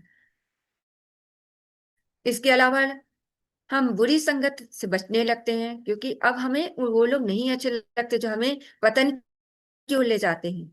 हमको लगता है कि इनके पास जाने से हमारा लक्ष्य का नाश हो जाएगा, हम कहाँ पहुंच पाएंगे, अपने करियर को कहाँ प्राप्त कर पाएंगे। तो ये नशा, आलस्य, प्रमाद सब छूटने लगता है, विपत्तियों का निवारण होना शुरू हो जाता है और सांसारिक उपलब्धि इस तरह होने लगता है। इस तरह अनेक फायदे हैं। अब गायत्री मंत्र के बारे में वैज्ञानिकों ने कहा, क्या कहा है। अब डॉक्टर हार्वर्ड की खोज है, अमेरिकन वैज्ञानिक की, 1,10,000 पॉजिटिव साउंड फ्रिक्वेंसी का जो है शुरू हो जाती है। और इसके वेव्स सीधे चलते हैं, जैसे अन्य वेव्स पहाड़ के आकार में ऐसे ऐसे चलते हैं, परंतु इसके वेव सीधे चलते हैं, जो हमारी बौद्धिक क्षमता को बहुत ज्यादा बढ़ाते हैं। और ऐसा ही हैप्पी हार्मोन्स का जो है सिक्रेशन होता है, ऐसा जर्मनी के रिसर्च में बताया गया है। जो कि हैप्पी हार्मोन्स बढ़ता है तो हमारा जो है सेरोटोनिन, डोपामिन, ये सारी चीजें बढ़ती है, तो हमारे अंदर ऑक्सीजन की मात्रा बढ़ती है, तो हमारी पढ़ाई बहुत अच्छे से होती है। ऐसे ही भारत के एम्स हॉस्पिटल की खोज है। वहां पर जो 25 से 30 वर्ष के लोगों को दो ग्रुप में बांटा गया। एक से गायत्री मंत्र कराया गया और दूसरे से मंत्र नहीं कराया गया। तो जिसने मंत्र किया, उनको जब 5 हफ्ते बाद जांच किया तो उनका दिमाग शांत हुआ और जागृत हो गया था। और 5 वर्ष बाद जब उनकी जांच की गई उन्हीं उसी टीम की, तो उसके उनके अंदर योजना बनाने की और निर्णय लेने की क्षमता बहुत ज्यादा विकसित हो चुकी थी। इसके अलावा गायत्री मंत्र का साउंड इफेक्ट, साउंड इफेक्ट क्या होता है, मतलब ध्वनि का विज्ञान। ये क्या होता है, एक इलेक्ट्रिक मैग्नेटिक पावर हमारे अंदर जागृत करता है। जैसे कि आप लोगों ने देखा होगा माइक्रोवेव, माइक्रोवेव में क्या होता है, इलेक्ट्रॉनिक भी होता है, मतलब इलेक्ट्रिक भी होता है, मैग्नेट भी होता है। और जब हम उसको बिजली के तार से जोड़ते हैं तो भोजन गर्म हो जाता है। तो बिल्कुल वही काम ये भी करता है कि हमारे अंदर भी शरीर में मैग्नेटिक पावर होता है। और जब हम गायत्री मंत्र करते हैं तो वो उस इसका जो कि इस तरह से ध्वनि विज्ञान के हिसाब से अरेंज किया गया है मंत्र, कि हमारी शक्तियां जागृत हो जाती हैं और बहुत ज्यादा हमारा जो है कार्य सहज होने लगता है। इसलिए भगवान कृष्ण ने और विवेकानंद ने इस मंत्र की महिमा बताई। और भगवान कृष्ण ने कहा कि मैं गायत्री में छंदों में गायत्री मंत्र हूँ, मतलब बहुत पूरी गायत्री ही गीता का ज्ञान है। और गायत्री मंत्र द्वारा अथर्ववेद में भी इसकी महिमा बताई गई है। ये सार है कि आपको कहीं नहीं जाना है, गायत्री मंत्र से सब कुछ आपको मिलेगा। क्या है उसमें कहा गया, ओम स्तुता मया वरदा वेद माता प्रचोदयन्ताम पाव मानी द्विजानाम आयुम प्राणम प्रजाम पशुम कीर्तिम द्रविड़म ब्रह्मवर्षम मह्यम दत्वा विजत ब्रह्मलोक। मतलब ये आपको द्विज बनाती है, मतलब कि आप जो है पहले जन्म से कैसे थे, बहुत सारे कुसंस्कार लेके आए थे, परंतु अब शुद्ध हो गए हैं, पवित्र हो गए हैं। और ये आपकी आयु को बढ़ा देता है, क्योंकि आपको अब जीने की कला आ गई, आपका आहार शुद्ध हो गया, विचार शुद्ध हो गया। आपके अंदर जीवनी शक्ति बढ़ा देती है, क्योंकि आप लोग जान गए हैं कि ये 1,00,000 20,000 10,000 साउंड जो है 1 सेकंड में पॉजिटिव ऊर्जा देती है। तो आपकी प्राण ऊर्जा बढ़ गई। आपके अंदर जो है लोग आपके आसपास लोगों की संख्या बढ़ने लगी, क्योंकि आपका ऑरा बढ़ गया है। आपके पास धनों की, भौतिक सुखों की कमी नहीं होती। आपका यश बढ़ने लगता है, आपके अंदर धन आने लगता है। और सबसे बड़ा सुख जो है आत्मबल मिलता है। और अंत में जब आदमी की मृत्यु होती है, कहते हैं कि मोक्ष के लिए हर व्यक्ति मनुष्य धरती पर आया है, और उसके बाद में वो सुख में मिलता है जिसको हम लोग ब्रह्मलोक के नाम से जानते हैं। ये सारे सुख मिलते हैं। अब आप कहेंगे कि जब का विज्ञान, तो जब तो करें, पर कैसे करें और कब करें। तो जब का विज्ञान यही है कि सबसे पहले हम अगर सुबह के टाइम करते हैं, तो ये उस समय कहते हैं ब्रह्म मुहूर्त होता है, देवताओं का मुहूर्त होता है, उस समय करने से शक्तियां जागृत होती हैं। तो इससे सबसे सर्वोत्तम समय प्रातः काल है। परंतु सूर्य कभी अस्त नहीं होता, अगर यहाँ नहीं होगा तो कहीं ना कहीं जरूर वो सूर्य है। तो आप इसे कभी भी अपनी सुविधा अनुसार कर सकते हैं। जप माला से या मानसिक स्तर से भी कर सकते हैं आप। इसमें कोई विशेष वो नहीं है, आप चूंकि स्टूडेंट है तो आप किसी भी तरह आप कर सकते हैं। जब सूर्य का ध्यान जब करें, तो सूर्य का ध्यान करते हुए गायत्री माता का ध्यान करना चाहिए, तब ये जब ज्यादा कारगर होता है। आपकी जैसा कि बताया, भौतिक सुख सुविधाओं में समृद्धि करता है और अनेक प्रकार के स्वास्थ्य लाभ देता है। सबसे ज्यादा फायदा विद्यार्थियों के लिए होता है, क्योंकि वह उनके ज्ञान में वृद्धि करता है, उनकी बौद्धिक क्षमताएं बढ़ा देता है। ये सारी बातें हम लोग गायत्री के द्वारा जाने। अब हम लोग समझे कि यज्ञ का ज्ञान विज्ञान क्या कहता है। जैसे कि हम लोग जाने कि भारतीय संस्कृति की जो विशेषता है, वो दो चीजों पर निर्भर है, यज्ञ पिता और गायत्री माता। तो यदि यज्ञ पिता है, तो गायत्री माता, तो यज्ञ पिता के बारे में भी तो हम समझे कि वो क्या है और क्यों जरूरी है। तो कहा गया है कि जब संस्कृति का जब हमारे देश में हम लोग जब जन्म लेते हैं तो ब्रह्मा के साथ ही यज्ञ का भी हम एक सहोदर भाई की तरह साथ में हम लेके आते हैं। ऐसा शास्त्रों में कहा गया है कि वो हमारा सहोदर है, उसको छोड़कर हम नहीं रह सकते हैं। और ये पूरा हमारे जो वैदिक काल से कहते हैं यज्ञ की जो धारा चली आई है, और पूरी प्रकृति यज्ञ कर रही है। तो कोई जो है देख रहे हैं आप पर्यावरण में, कोई फल दे रहा है, नदियां जल दे रही हैं, तो सूर्य हमको गर्मी दे रहा है, सारी प्रकृति यदि अपनी आहुतियां दे रही है तो हमारा भी कर्तव्य बनता है कि हम भी अपने कर्तव्यों की, सत्कर्मों की आहुति अपने यज्ञ में चढ़ाएं। तो जैसा कि हम लोग देख रहे हैं कि विश्वामित्र जब यज्ञ कर रहे थे तो मारीच और सुबाहु उनके यज्ञ में विध्वंस कर रहे थे, तो भगवान राम और लक्ष्मण जा करके उन्होंने यज्ञ की रखवाली की थी। क्योंकि यज्ञ से ही सृष्टि का संतुलन होता है, पंचभूत से बना हुआ इस शरीर का जो संतुलन है, पृथ्वी जल वायु अग्नि आकाश, इनका कब होता है समायोजन? जब हम यज्ञ करते हैं। और दशरथ जी ने यज्ञ किया था, जिसको उसी से उनको पुत्र की प्राप्ति हुई थी, राम लक्ष्मण भरत शत्रुघ्न की। और रावण वध के बाद राम जी ने दशाश्वमेध, मतलब दशाश्वमेध घाट में 10 अश्वमेध यज्ञ किया था। और महाभारत युद्ध के पश्चात कृष्ण जी ने भी राष्ट्र यज्ञ किया, युधिष्ठिर ने मिलकर के किया था। तो ये सारे यज्ञ हमको बताते हैं कि वैदिक काल से ये परंपरा चली आ रही है। यज्ञ शब्द के अर्थ कौन है? कहते हैं कि यज्ञ 3 शब्दों से बना है। और यज्ञ का मतलब है यजन या पूजा करना, देव पूजा, दान और संगतिकरण। देव मतलब ये देवता के लिए, देवी गुणों के संवर्धन के लिए किसी देवता की पूजा से संबंधित होता है। और दान मतलब कि हम किसी चीज के ऐसी चीजों का दान करें, प्रतिभा का, अपनी बुद्धि का, अपने धन का, जो भी हमारे पास है उसका हम दान करें। और संगतिकरण मतलब बिखराव और टकराव से यज्ञ नहीं होता। या कोई हम ये सोचे हम यज्ञ करने बैठे हैं तो कोई अशिक्षित है, कोई कम धनीवान है, या कोई दूसरी जाति का है, ये हम ऐसे करेंगे तो ये चीजें नहीं होती। यज्ञ सामूहिक रूप से संगठन का नाम है। और जब तक संगठन में हम नहीं विश्वास करते तब तक यज्ञ नहीं किया जा सकता। और ये तीनों चीजें कहते हैं कि जब भारत में इनका महाभारत युद्ध समाप्त हुआ तो भगवान कृष्ण ने कहा था युधिष्ठिर से कि आपको इतनी ज्यादा विकृतियां फैल गई, दुर्योधन तो मर गया, परंतु लोगों के अंदर जो मानसिक विकृतियां आई हैं उसको कैसे दूर करेंगे? तब आप उन्होंने कहा कि यज्ञ करिए और ये मानसिक विकृतियां दूर करिएगा यज्ञ। तो यज्ञ करना इसलिए जरूरी है कि जो मानसिक विकृति समाज में आज आ गई है वो मानसिक विकृतियां अब दूर हो, और यज्ञ की ऊर्जा पैदा हो। इसलिए देव पूजा, दान और संगतिकरण, इन तीनों के द्वारा ही यज्ञ किया जाता है। इसमें बहुत सारी बातें शास्त्रों में आई है कि जो इसकी महत्व बताता है कि यज्ञ वही कल्प वृक्ष है। यज्ञ क्या है? कल्प वृक्ष की तरह है। मतलब इससे सारा कुछ मिलता है, जो भी आप चाहते हैं उसका संकल्प लेकर जब यज्ञ करते हैं तो सारी चीजें आपको मिलती चली जाती, चाहे भौतिक हो चाहे आध्यात्मिक हो। और कहा गया यज्ञ ही सबसे श्रेष्ठतम कर्म है। यज्ञ ही विष्णु है। मतलब यज्ञ विष्णु है क्यों? क्योंकि वो पालन करता है, सारे संसार का पालन पोषण जैसे विष्णु करते हैं वैसे ही यज्ञ करता है। तो यज्ञ ही विष्णु है, यज्ञ कल्याण का कारण है। और यदि हमको अन्न देवताओं तक पहुंचाना तो हम कैसे पहुंचाएंगे? क्योंकि देवता तो हमको दिखते नहीं है, परंतु विराट ब्रह्म ही देव का स्वरूप है।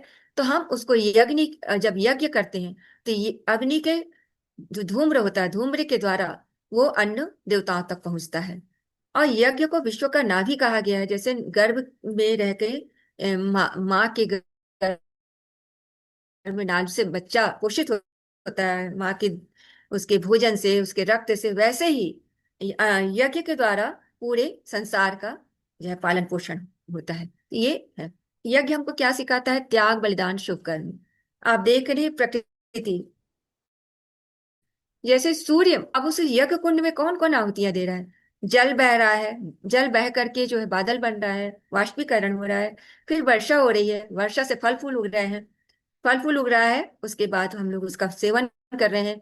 तो सभी पूरी प्रकृति सिखा रही है कि हमें त्याग, बलिदान और शुभ कर्म करना चाहिए। और जब वो कर रहे हैं तो हम उनको क्या वापस कर रहे हैं?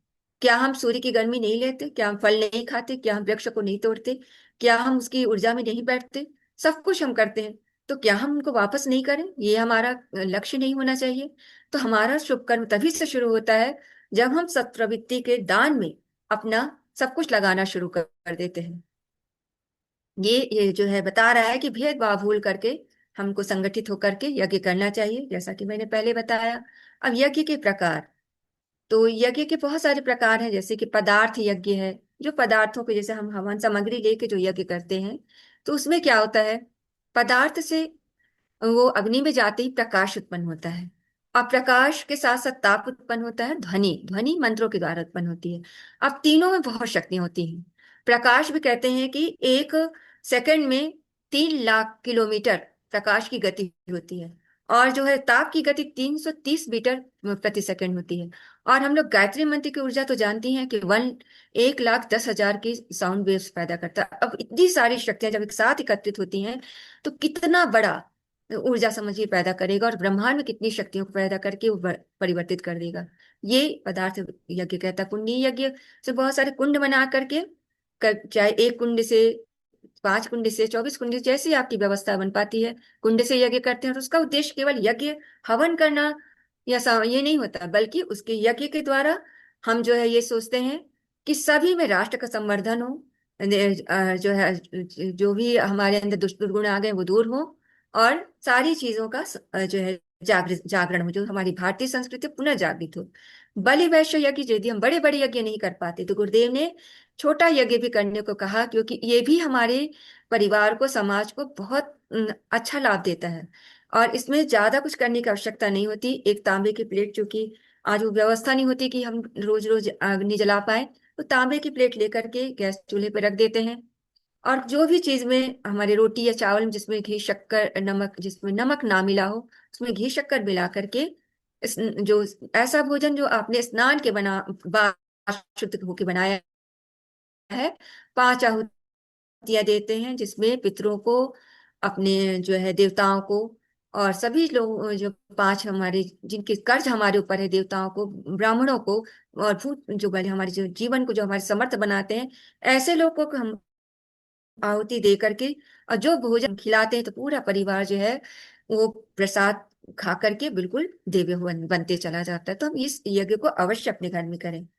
पहले अश्वमेध होते थे, उसकी श्रृंखला अलग होती थी, उसमें अश्वों को जो है दौड़ाया जाता था। परंतु आज अश्वमेध की जो कल्पना है हमारे गुरुदेव ने बनाई, उसमें वो राष्ट्र के संवर्धन के लिए बनाई, राष्ट्र में जन जागृति के लिए बनाई, व्यसन मुक्ति के लिए बनाया, लोगों में जो बुरी आदतें छूट जाए, और इन सब चीजों के लिए अश्वमेध यज्ञ की संरचना की गई। और ये 1990 से हमारी माता जी ने, वंदनीय माता जी ने इसको शुरू किया। और 1990 के बाद से भारत को हम लोग देखते हैं, तो जो जागृति भारत में आई वो पहले कभी नहीं थी। तो ये सब ये लाभ है। इसके पहले ये सारे जो यज्ञ होते थे, नरमेध यज्ञ, वाजपेयी यज्ञ, ये आज इनकी जो है वो सामयिक नहीं है, इसलिए इसके बारे में ज्यादा आवश्यकता नहीं है जानकारी की। इसकी सबसे बड़ा जो यज्ञ है वो ज्ञान यज्ञ है। ज्ञान जब हम किसी को देते हैं, तो हमारा बढ़ता ही जाता है। तो इस यज्ञ की सबसे ज्यादा आवश्यकता है, क्योंकि आज विचारों में बहुत ज्यादा प्रदूषण आ गया है। वैचारिक मान्यताएं लोगों की बहुत ज्यादा कम, नीचे की तरफ चली गई हैं। तो इसके लिए हम ज्ञान यज्ञ की जरूर ज्योति जलाएं, और घर घर ज्ञान यज्ञ फैलाएं। इसके लिए बहुत सारी पुस्तकें गुरुदेव ने लिखी है, 3200 पुस्तकें। तो स्वाध्याय करें। स्वाध्याय लाइब्रेरी में हम जाते हैं, तो अपने गुरुदेव की पुस्तकों को ले जाएं, अपने घर में लाइब्रेरी बनाएं, और सब बच्चों के साथ स्वयं पढ़ें, माता पिता अवश्य पढ़ें। तभी पुस्तकों को पढ़ने की एक जो है एक गुण बच्चों में भी आता है। इसलिए स्वाध्याय अवश्य करें और करवाएं, और वैसी जो है वातावरण बनाएं। दान करें पुस्तकों का, पुस्तक मेला जहाँ होता है वहां पर जाकर के पुस्तकों को लगाएं। उन्हें निःशुल्क भी दें या थोड़े बहुत शुल्क के साथ दें, जिससे लोगों में रुचि पैदा हो। इसके साथ केवल जो है कहते हैं यज्ञ आहुतियों से नहीं होता, भूदान, मतलब यदि आपके पास ज्यादा भूमि है और आपके लिए उपयोगी नहीं है, तो जिसके पास नहीं है भूमि, जो कमजोर है, उनको आप भूदान करके उनसे अच्छा काम करने के लिए प्रेरित करिए। और इसके साथ पर्यावरण का संरक्षण हम करें। ये भी एक यज्ञ, मतलब पेड़ लगाएं, पौधे लगाएं, जिससे कि हम अपनी इस धरती को बचा पाए। इसके अलावा नेत्रदान करें। किसी ऐसे अशक्त व्यक्ति जो नहीं देख पाता, हमारी मृत्यु के बाद उसको आंख की रोशनी मिल जाएगी। और रक्तदान करके हम जीवन, किसी मरते हुए को का प्राण बचा सकते हैं, कि सबसे बड़ा दान कहा जाएगा। इसके अलावा पंच यज्ञ में ब्रह्म यज्ञ आता है। जैसे कि कहते हैं महर्षि दधीचि ने अपने हड्डियों को अस्त्र बना करके देवताओं को दिया था, जिससे कि देवता वृत्तासुर का संहार कर सके। तो और जब उन्होंने अपना जब हड्डियों का दान कर दिया और स्वर्ग लोग को चले गए, तो कहा जाता है जब वो चले गए उसके बाद उनकी पत्नी आई और उन्होंने देवताओं से पूछा कि मेरे पति कहाँ गए। तो देवताओं ने ये नहीं कहा कि वो मृत्यु लोक चले गए या मृत्यु को प्राप्त, उन्होंने कहा वो यज्ञ करने गए हैं। मतलब एक अच्छे कार्य के लिए किया हुआ काम ही यज्ञ कहलाता है। ये इससे मिलता है। इसके अलावा देव यज्ञ यही है कि देव की तुष्टि के लिए यज्ञ किया जाए, जिससे हमारे देवता प्रसन्न हो, दिव्य गुण आए। और पर देवता जब यज्ञ के द्वारा जब अग्नि जाती है, अग्नि का धुआं जाता है, एक घी का आयन बन जाता है, एक कोटिंग बन जाती है, और वहां से मिल करके जब वर्षा होती है तो कहते हैं वो औषधियों को लेकर के वर्षा होती है, और वो खेती और फसल बहुत उत्कृष्ट कोट की होती है। इस तरह सेवा भाव से भी यज्ञ किया जा सकता है कि आप किसी की सेवा करिए, किसी का जो है अतिथि कहते हैं अतिथि देवो भाव, जब भी कोई अतिथि आए उसका बहुत प्रेम से स्वागत करिए। जब वो जाते हैं तो इतना आशीर्वाद दे जाते हैं कि आपके घर में लक्ष्मी का बरसना शुरू हो जाता है।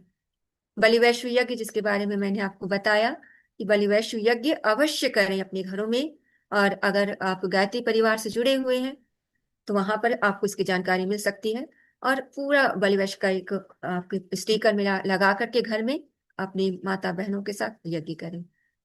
यज्ञ के पीछे की अवधारणा तो यही है कि जो भी हमारे पास चीजें हैं उसको, हमारी बुद्धि है, हमारी क्षमता है, हमारी प्रतिभा है, उन सबका हम दान करें। हमारे पास धन अधिक है उनका दान करें, और उसको ज्यादा से ज्यादा उपयोगी बनाएं। क्योंकि यज्ञ करने से कोई चीज हमारे पास नहीं बचती, वो पूरे संसार में फैल जाती है और ज्यादा से ज्यादा लोगों को लाभ पहुंचाती है। यही यज्ञ का विज्ञान है कि वो ज्यादा से ज्यादा लोगों को लाभान्वित करती है।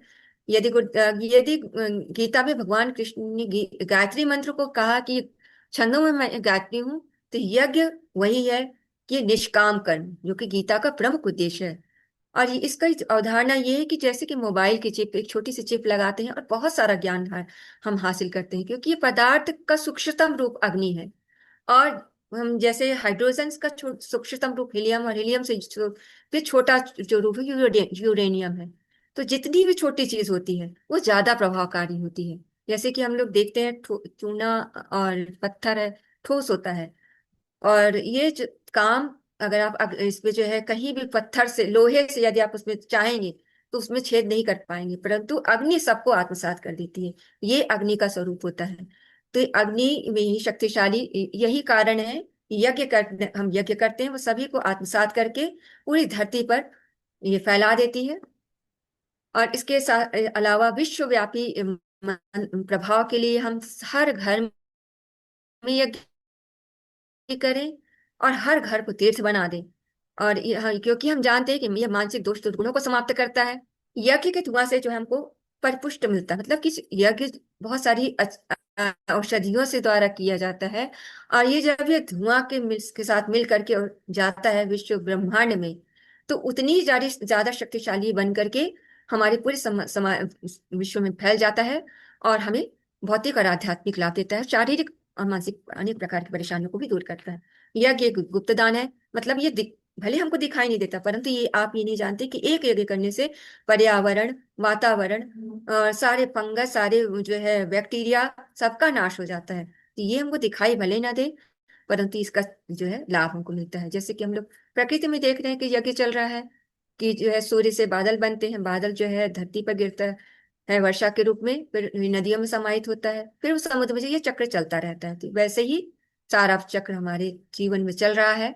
जब प्रकृति ये सब कर सकती है तो हम क्यों नहीं कर सकते।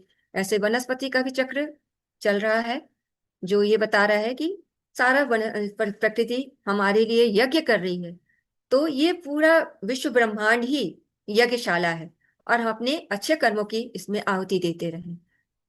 ये सबसे पहले ये भारतीय संस्कृति की रक्षा करने वाला यज्ञ है, क्योंकि ये यज्ञ जो है हमारी संस्कृति का रीढ़ है।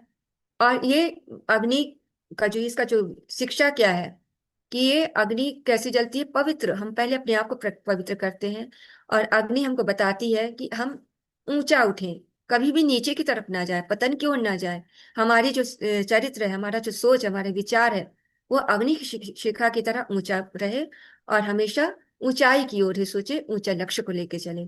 हम कोई भी पर्व त्योहार संस्कार करते हैं वो बिना जो है यज्ञ के पूरा नहीं होता। तो सारे संस्कार का अंतिम रूप यज्ञ में आकर ही समाप्त होता है।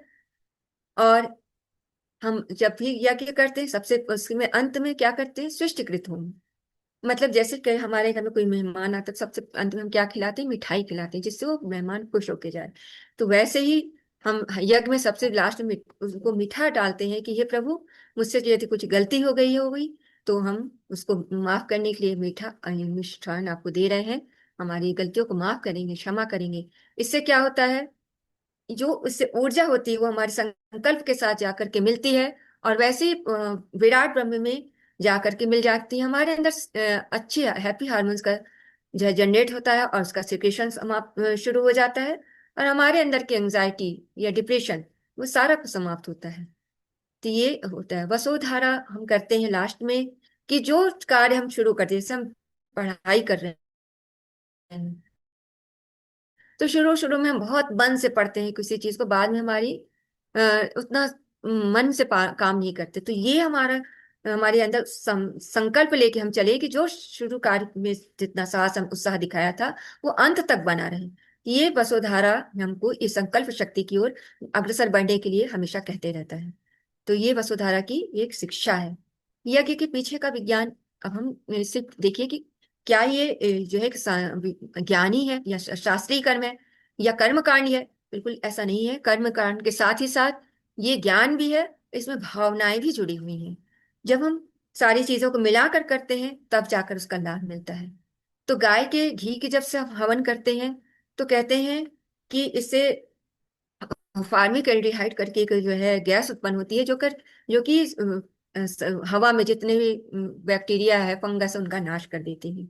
और ये माइक्रोबायोलॉजिकल जो कि आंखों से हमको नहीं दिखाई पड़ता, ऐसे बहुत सारे प्रदूषणों से हमारी रक्षा ये करता है।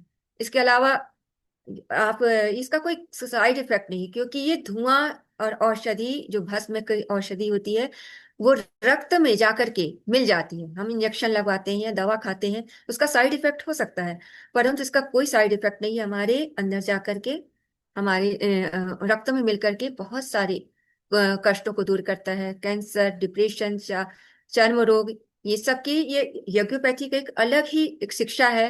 इसको बहुत सारी औषधियों के द्वारा मिला करके जब यज्ञ किया जाता है तो ये सारी बीमारियां दूर हो जाती है, जिसमें हमारी इम्यूनिटी स्ट्रांग होती है, फेफड़े मजबूत होते हैं, शुगर, अनिद्रा, सर्वाइकल, जितने भी कष्ट हैं, बहुत सारे रोग खाली औषधियों के द्वारा जो मिला करके सम्मिश्रण के द्वारा हवन करने से ही दूर हो जाते हैं।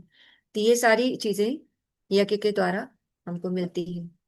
तो आज हम लोगों ने जो यज्ञ का ज्ञान विज्ञान और गायत्री का ज्ञान विज्ञान पढ़ा और इसके द्वारा जो हम लोगों ने शिक्षा ग्रहण की वो आपके भी जीवन में आए, हम सभी के जीवन में आए। क्योंकि यज्ञ गायत्री यदि माता है तो यज्ञ हमारे पिता है और भारतीय संस्कृति की ये रीढ़ है।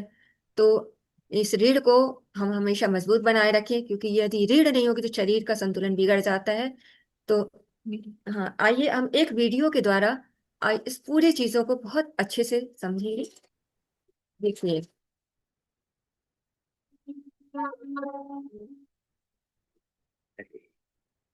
तदयज्ञाः प्रजाः सृष्ट्वा पुरोवाच प्रजापति। परमात्मा को यज्ञ पुरुषा है। ये सृष्टि यज्ञमय बनाई है। यहाँ यज्ञ का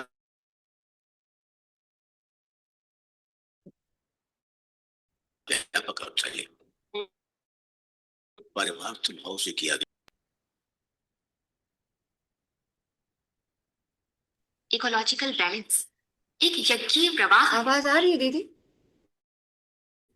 प्रकृति यज्ञमय है। सब के आ रही है दीदी। समुद्र से पानी बादल बन वर्षा के द्वारा नदियों में होता हुआ वृक्ष, वनस्पति, प्राणी मात्र को पुष्ट करता हुआ पुनः समुद्र की ओर बहता रहता है। ये एक यज्ञीय चक्र है। शरीर का संतुलन यज्ञीय प्रवाह है। हाथ ने भोजन पाया, उसको दिया, मुख ने अपने रस मिलाए, पेट को दिया, पेट ने पचाया, सारे शरीर में रस पहुंचा दिया। उससे प्राप्त शक्ति से फिर अन्न का उत्पादन हुआ। यह जीवन चक्र अर्थात लाइफ साइकिल है। यज्ञ प्रक्रिया इस संसार और ब्रह्मांड का नाभिक यानी न्यूक्लियस है। यज्ञ अग्निहोत्र में प्रकृति से प्राप्त श्रेष्ठ पदार्थ को श्रेष्ठ भावना युक्त मंत्रों के साथ अग्नि में होम कर पर्यावरण को पुष्ट किया जाता है।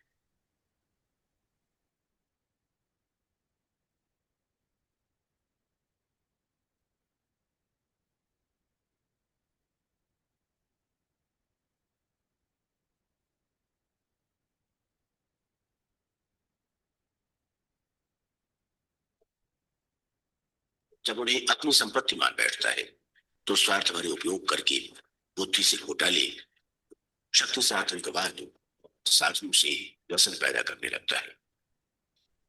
मनुष्य के कार्यों से यज्ञीय अनुशासन हट जाने के कारण हमारे कर्म दुर्गति के कारण बन रहे हैं।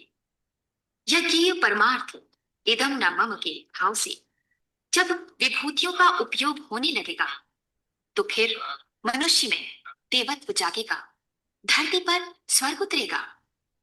मनुष्य जीवन में यही यज्ञीय अनुशासन फिर से स्थापित करने के सफल प्रयोग चल रहे हैं।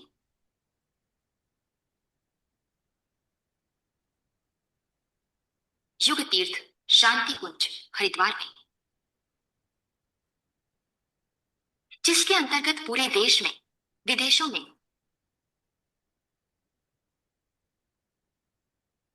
यज्ञीय आंदोलन चलाया जा रहा है।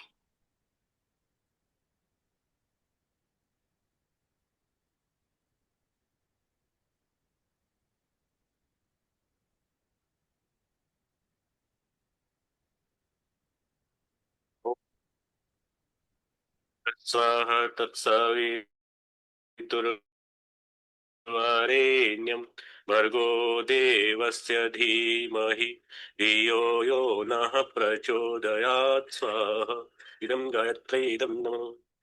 यज्ञ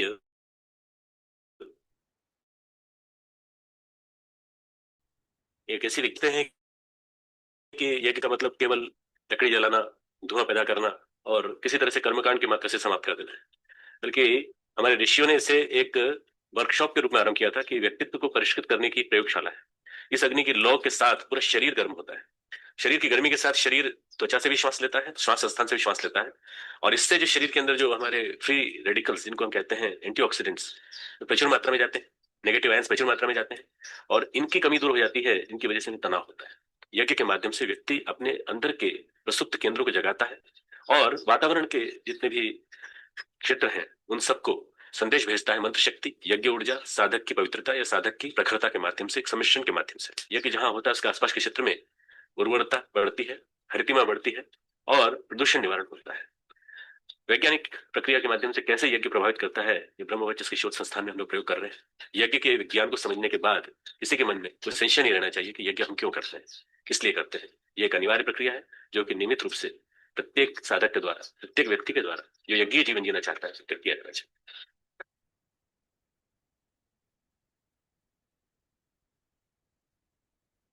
तो हमारी सभी बेटियों ने यज्ञ और गायत्री के बारे में समझ लिया कि वो क्या है गायत्री और क्या है यज्ञ, क्यों हम इनको माता पिता कहते हैं। माता पिता के बिना तो कोई भी घर का परिवार का जीवन नहीं चल सकता है। तो ये हमारे इस भारतीय संस्कृति, ये केवल मात्र कर्म कांड नहीं है, ये जीवन शैली है। और ये जीवन शैली यदि हमारे समाज से चली गई या कम हुई तो हमारे पर्यावरण संतुलन बिगड़ जाएगा, प्रकृति का संतुलन बिगड़ जाएगा, सारा संतुलन नष्ट भ्रष्ट हो जाएगा। तो जो भी हम प्रकृति से लेते हैं, पर्यावरण से लेते हैं, समाज से लेते हैं, सबको वापस करने का भी हमारा धर्म होना चाहिए। यही यज्ञ की प्रक्रिया बताती है कि यदि गायत्री सद्बुद्धि देती है तो यज्ञ हमको सत्कर्म की प्रेरणा देता है। तो हम जो है जो सद्बुद्धि के साथ सत्कर्म को भी करते रहें। और यही जो है हमारा इस गायत्री के ज्ञान विज्ञान के द्वारा हम सभी ने समझने की कोशिश की। और मैंने अपनी चूंकि ये विशद ज्ञान है, बहुत बड़ा ज्ञान है, ऋषि मुनियों का ज्ञान है, और ये जो है इतनी कम समय में बताना और बहुत ही असंभव जैसा बात है। तो गायत्री महाविज्ञान गुरुदेव की लिखी पुस्तक है, बहुत विशद वर्णन है, एक एक चीजों को उन्होंने बहुत अच्छे ढंग से बताया है। तो ये सभी चीजों को हम लोगों ने गायत्री के ज्ञान विज्ञान के द्वारा आज हम लोगों ने जाना और समझा।